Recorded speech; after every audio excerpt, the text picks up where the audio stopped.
Donc on est toujours en préalerte cyclonique, donc avec le phénomène qui est encore à bonne distance des côtes réunionnaises, à peu près 1000 km à 10h ce matin au nord-est de la Réunion.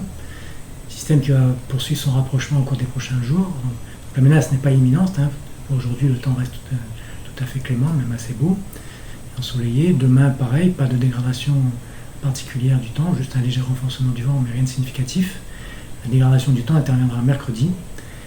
Et ensuite, eh bien, tout dépendra de l'évolution de la trajectoire de Batsirai, puisqu'il est prévu passer maintenant au plus près de nos côtes en fin de nuit, de mercredi à jeudi ou jeudi matin, à une distance qui reste à préciser, évidemment qui sera importante, puisque c'est elle qui définira le degré d'influence du phénomène sur l'île.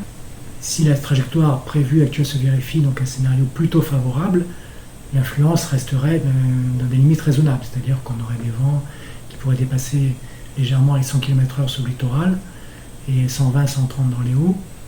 On aurait des pluies temporairement fortes, surtout dans les hauts du massif du volcan et de l'intérieur de l'île, jusque dans les cirques.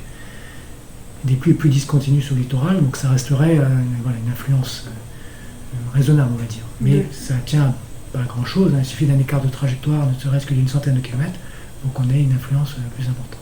La houle sera effectivement un élément à prendre en considération, surtout par exemple, parce que ce sera les côtes nord et est qui seront les plus concernées, et en particulier à terme la route du littoral, donc il sera fortement impacté, en particulier la journée de jeudi.